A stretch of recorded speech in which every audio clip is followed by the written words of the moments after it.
What kind of flea market trash is this?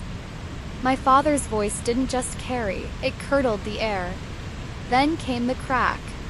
His palm met my cheek with a force that sent a shockwave straight to my marrow.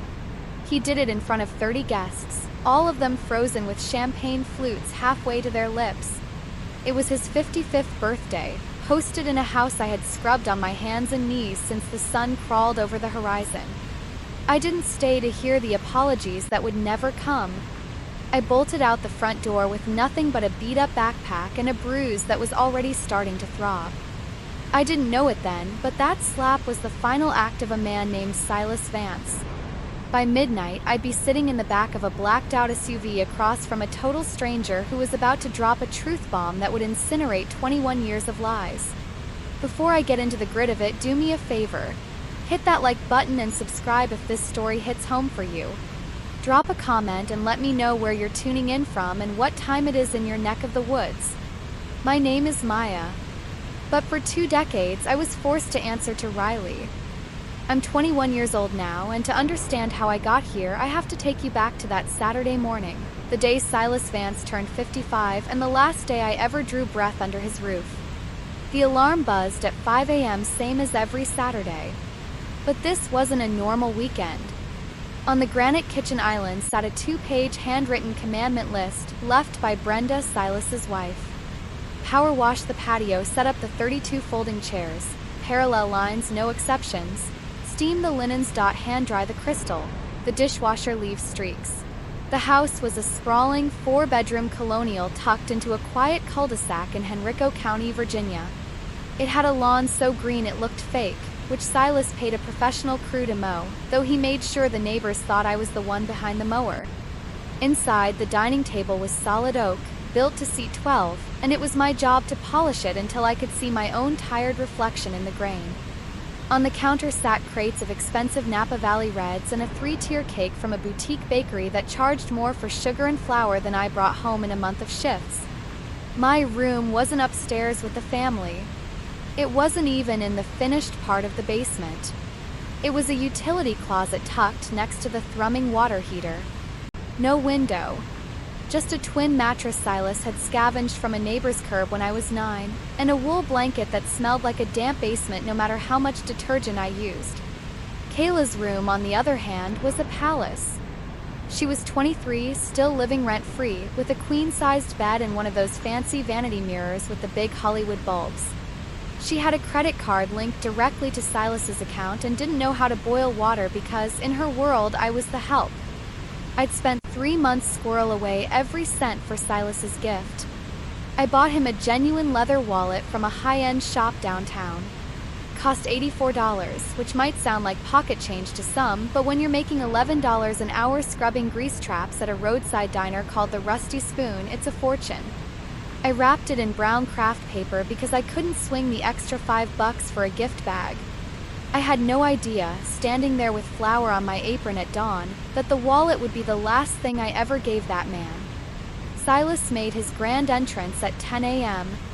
He was decked out in a crisp Ralph Lauren polo, the one with the oversized logo, and khakis with creases sharp enough to draw blood. His cologne hit me like a physical wall before he even stepped into the room. He marched onto the patio like a drill sergeant, nudging a cluster of balloons an inch to the left. He looked at the lemon slices I'd meticulously arranged in the water pitchers and sneered without even making eye contact. "They're crooked. Do 'em over." Brenda drifted down at noon, smelling like hairspray and expensive pearls. She was wearing a tailored linen dress I'd spent an hour steaming. She ran a manicured finger along the counter, found a speck of dust I'd missed, and whispered to Silas, loud enough for me to hear, "She probably got you something from a gas station. Just lower your expectations now." Kayla showed up last, of course. New hair, new heels clicking across the floor I'd waxed at 6 a.m. She handed Silas an Apple Watch Ultra, the $800 titanium one. She'd charged it to the emergency credit card he gave her. Silas opened it, his face lighting up with a pride he never showed me. "That's my girl," he told the first round of guests. He kept his arm around Kayla's shoulders the whole time. She always knows exactly what her old man needs. He didn't look at me once. He never did when there was an audience. I was just the girl who swapped the trays, refilled the glasses, and wiped the sweat off the mahogany before it could leave a ring. When a woman from Silas's firm asked, "Shouldn't Riley sit down and grab a plate?" Brenda just gave that tight, fake polite smile. Oh, she prefers to stay busy. It's how she shows her gratitude. You know how it is with the adopted ones, they're always trying to pay you back. The explosion happened during the gifts. Silas was sitting at the head of the table like a king on a throne, surrounded by 30 of his closest friends, mostly neighbors and people from the insurance agency he ran. I walked up with my little brown paper package. I'd written "Happy Birthday" in my best cursive. Silas took it, weighing it in his hand with a look of pure disdain. For a split second, I actually thought he might see the effort. But then he ripped the paper, pulled out the wallet, and held it up like it was a piece of evidence in a murder trial. What kind of worthless junk is this? The music seemed to die instantly. Forks stopped midair. I saved up for 3 months for that, I stammered. 3 months, and this is the best you could do? He stood up, his chair screeching against the stone patio.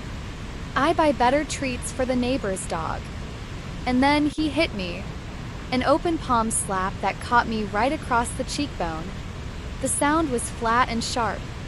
My head snapped to the side and a champagne flute fell, shattering on the ground. For a heartbeat, the world went silent. No one moved. Brenda looked at her salad. A man from the office suddenly found his napkin very interesting. Kayla didn't even stop recording on her phone. The only person who spoke up was Mrs. Gable from next door, a tiny woman in her 70s. Silas, for heaven's sake, that was uncalled for. "Mind your business, Ruth," Silas snapped.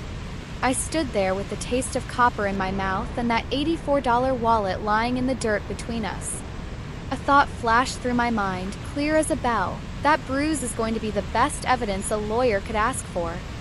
I didn't even know why I was thinking about lawyers yet, but some primal part of me had already started the countdown to my exit. I didn't go back to the party. I went to my closet, grabbed my old blue backpack, and packed the life I had left. 2 shirts, 1 pair of jeans, a toothbrush, and a manila envelope I'd rescued from a trash bag Silas had tossed out last spring. I dug a shoebox from under my mattress. $3.40 in crumpled 1s and 5s, tip money from the diner I'd hidden because Silas audited my bank account every month. $340, a backpack, and a blooming purple welt on my face. That was my net worth. I walked through the living room on my way out. Party was back in full swing. Silas was laughing, a fresh drink in his hand. Brenda was standing by the window. As our eyes met, she didn't say a word. She just reached out and pulled the curtain shut. The October air was biting. Henrico County at 9 p.m. is a specific kind of dark, the kind where the streetlights are miles apart and the silence feels like it's keeping a secret. I walked for 2 miles, my face throbbing, with no plan other than away. Then a pair of headlights slowed down behind me. A black Cadillac Escalade, tinted windows, sleek as a shark, pulled over 10 feet ahead of me. The back door opened. My brain screamed run, but my legs were done. I was tired of being the prey. A man stepped out. Mid-50s, tall, wearing a charcoal coat that looked like it cost more than Silas's car. His hair was salt and pepper, but his eyes, hazel green and wide-set, stopped me in my tracks. They were the exact same eyes I saw in the mirror every morning. A woman with sharp features and a leather briefcase stepped out behind him, keeping a professional distance. The man's hands were shaking. "I'm sorry to scare you," he said, his voice thick with emotion. "My name is Julian Sterling, and I believe I'm your father." I backed into a mailbox. That's impossible. My parents didn't want me. That's the story. You were told a lie. He reached into his coat and pulled out a small, worn photograph of a woman holding a toddler. She had my hair, my cheekbones, and a smile that was slightly crooked on the left. Her name was Elena, he whispered.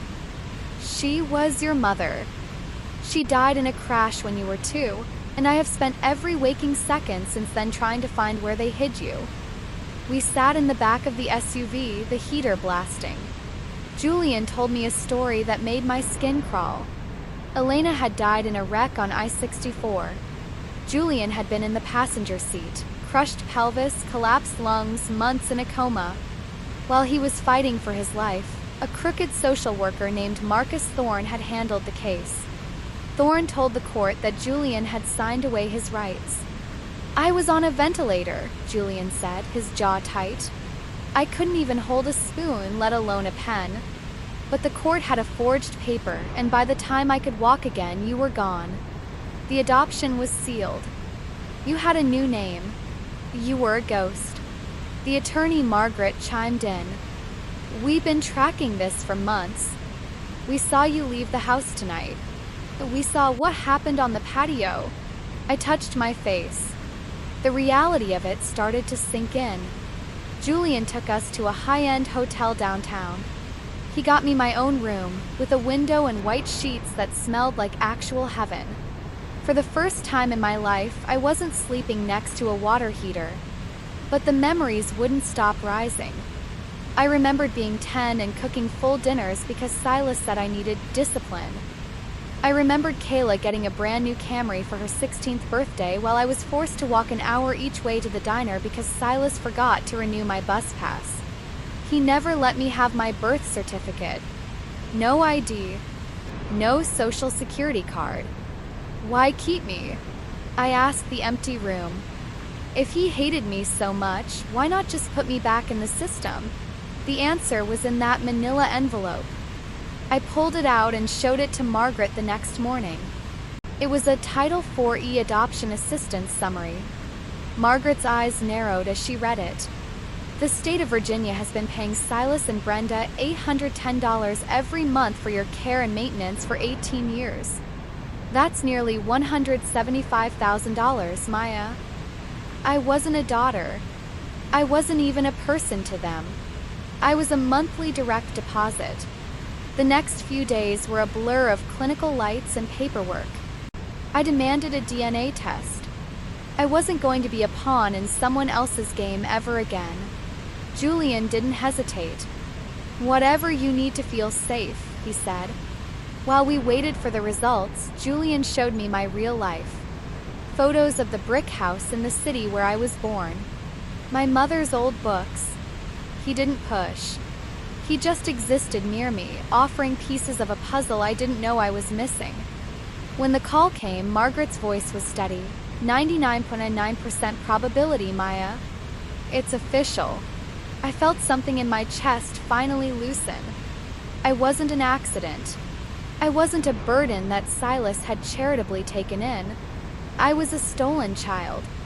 We spent the next week building the case.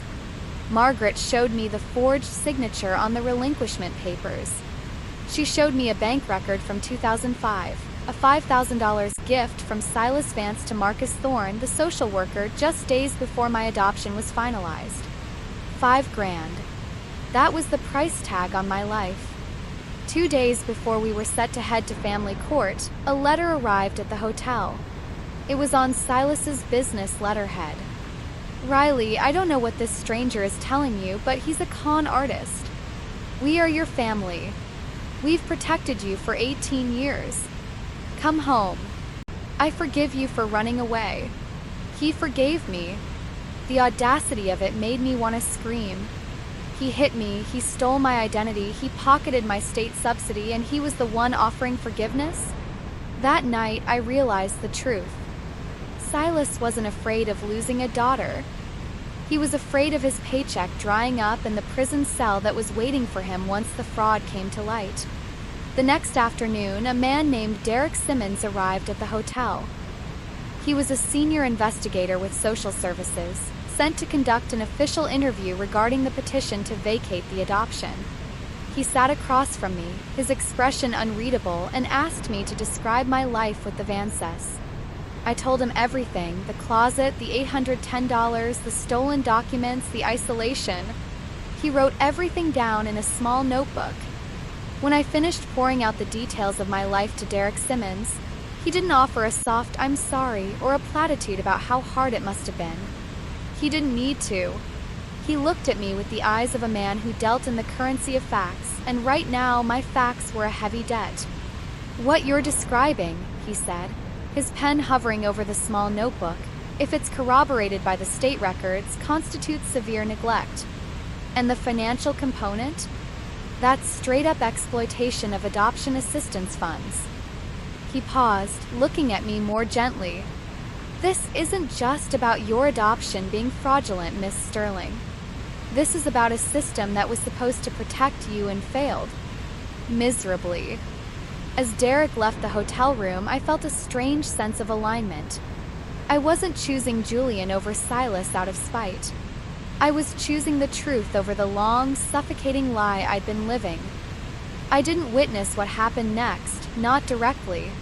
Came out later, piece by piece, through Brenda's eventual testimony and the trail of text messages she handed over to Margaret like a peace offering. But I can see it in my mind perfectly. I know exactly who Silas Vance was when he thought he was bulletproof.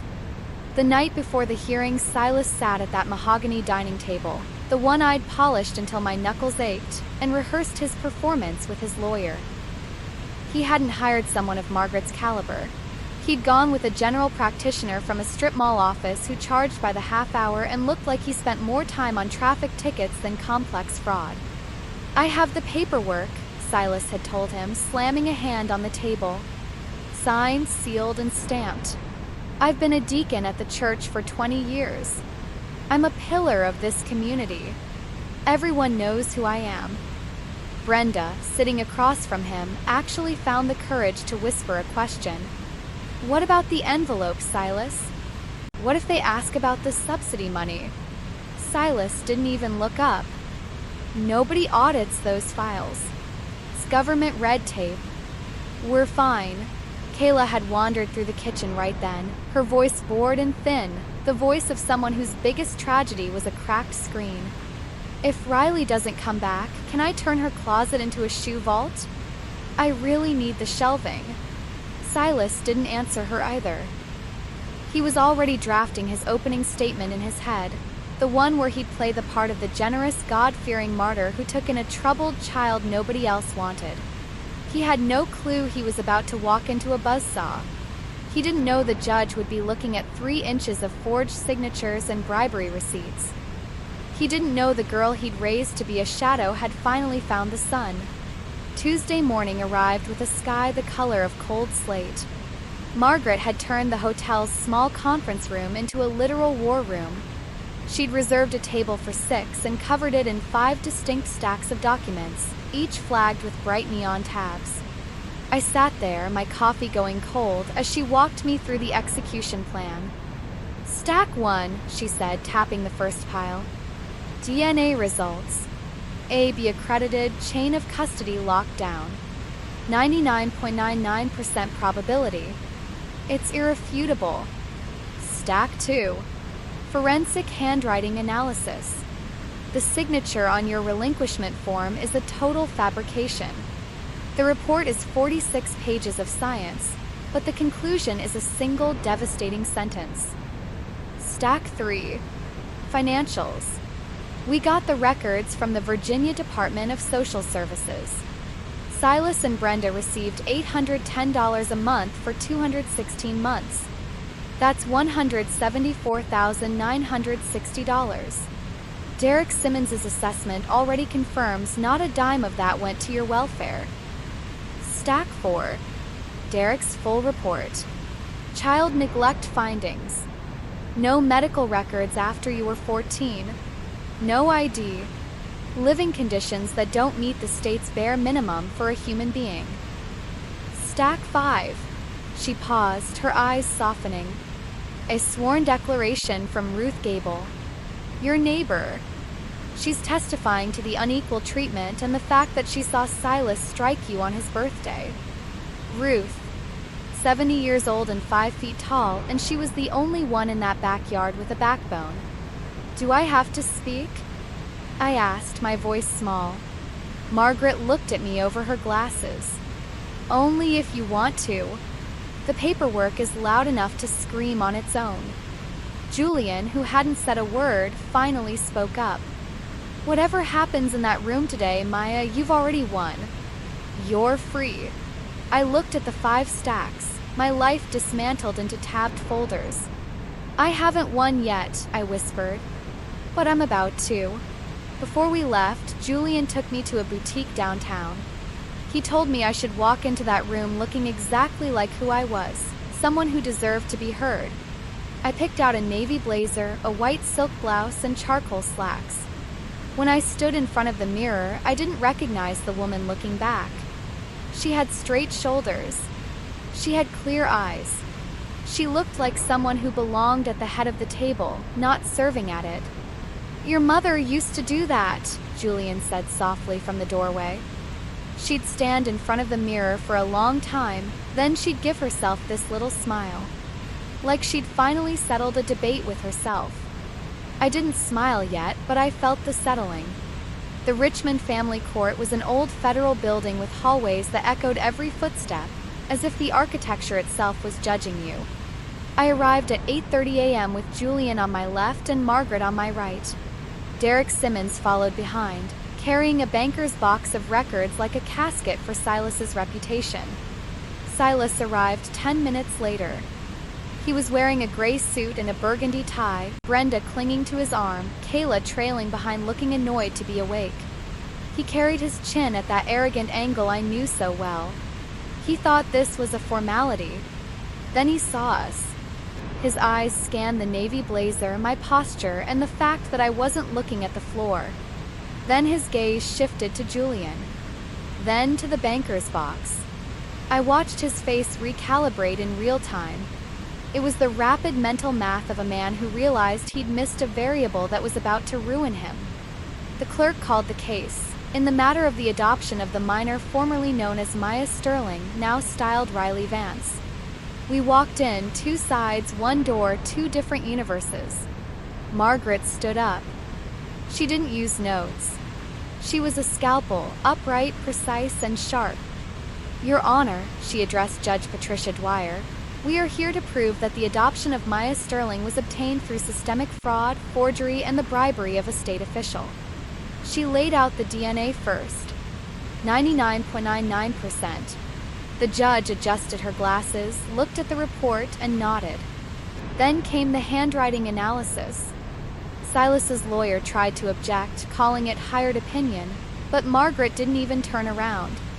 A decree built on a forgery isn't a settled matter, Your Honor. It's a crime in progress. We are here to unconceal it. I felt the air in the room change when Margaret moved to the financials. She projected the Title 4E disbursement summary onto a large screen. It was a ledger of my childhood. Mr. Vance, Margaret said, the judge having permitted direct questioning. The state paid your household $810 a month for 18 years. That's nearly $175,000. Can you explain to the court how those funds were allocated for the child's welfare? Silas straightened his tie, his face reddening. Everything went to the girl. Food, clothes, a roof. 18 years of raising a child isn't cheap. Then Margaret called Derek Simmons. Derek didn't use emotion. He used facts. The child's living space was a utility closet adjacent to the water heater. 60 square feet. No window. The mattress was curbside salvage. No medical records after age 14. No vaccinations. No ID. In my professional assessment, Your Honor, these conditions are consistent with child neglect and the direct exploitation of state funds. Brenda started to sob, that loud, performative crying she used to get her way. Silas squeezed her hand, trying to look like the protective husband, but the mask was slipping. Then Ruth Gable took the stand. She didn't look at Silas. She looked at the judge. I watched that girl work like a farmhand while the biological daughters sunbathed. I never saw her at the dinner table when guests were over. And on his birthday, I saw him hit her across the face because she gave him a gift he thought was trash, The silence in the courtroom was absolute. It was the kind of quiet that happens when everyone realizes they've been complicit in a lie. "Mr. Vance," Margaret said, dropping the final hammer. "Do you know a man named Marcus Thorne?" Silas didn't blink. "No." Margaret projected a photo. Silas, 10 years younger, at a church picnic, laughing with a man wearing a social services lanyard. "This is Marcus Thorne, the man you sent a $5,000 wire transfer to 6 days before the adoption was finalized. Do you still maintain you don't know him?" Silas's jaw worked. I make many donations to the church. He must have been a coordinator. The money went to his personal checking account, Silas. Not the church, Silas snapped. He stood up, his hands slamming the table. I gave that girl everything. 18 years of a roof and a home, and this is the thanks I get? Some con man shows up with a suit and I'm the villain? Mr. Vance, Judge Dwyer's voice was like ice. Sit down. Now. He sat, but the damage was done. The entitlement had spilled out for everyone to see. Margaret turned to the judge. Your Honor, Mr. Vance sees parenting as a transaction he's owed repayment for. That's not a father. That's a human trafficker with a tax ID. Then it was my turn. I told Margaret the night before I wanted to speak. Not for the case, the documents had already won, but for the girl who had been stuck in that closet. I stood up. Your Honor, I'm not here for revenge, I said, my voice steady. I'm here because for 21 years I didn't know my own name. I was told I was a burden every single day while my existence paid their mortgage. Silas Vance didn't give me everything. He did everything to me. He hit me because I wouldn't sign a paper to keep his paycheck coming. I'm not asking you to punish him. I'm asking you to tell the truth. Because I deserve to own my own life. I sat down. Ruth was crying for real now. Julian's knuckles were white as he gripped the table. And then, something no one expected happened. Brenda stood up. Donna, sit down. Silas hissed, grabbing her wrist. She pulled away. It was the first time I'd ever seen her defy him.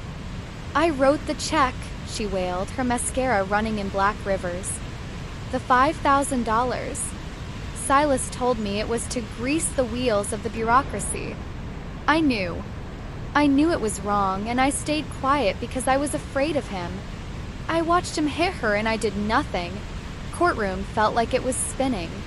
Silas went a deep, mottled crimson. Kayla sat frozen, her phone finally forgotten in her lap. Judge Dwyer took 12 minutes to review the final papers. I watched the second hand on the wall clock tick. 12 rotations. When she looked up, she didn't look at Silas. She looked at me. Miss Sterling.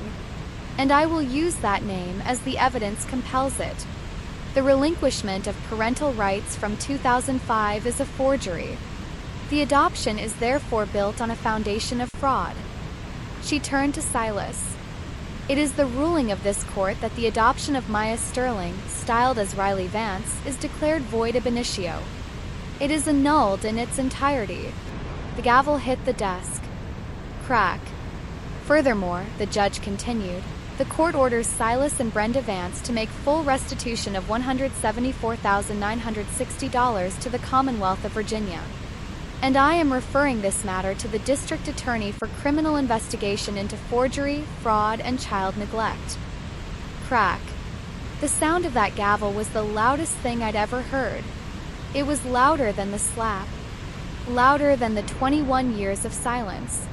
Sounded like a lock finally turning. In the hallway afterward, Kayla caught up to me. She looked small. Her makeup was ruined. I didn't know, she stammered. About the money. I thought my college, my car. I thought Dad paid for it with his salary. I didn't know it was yours.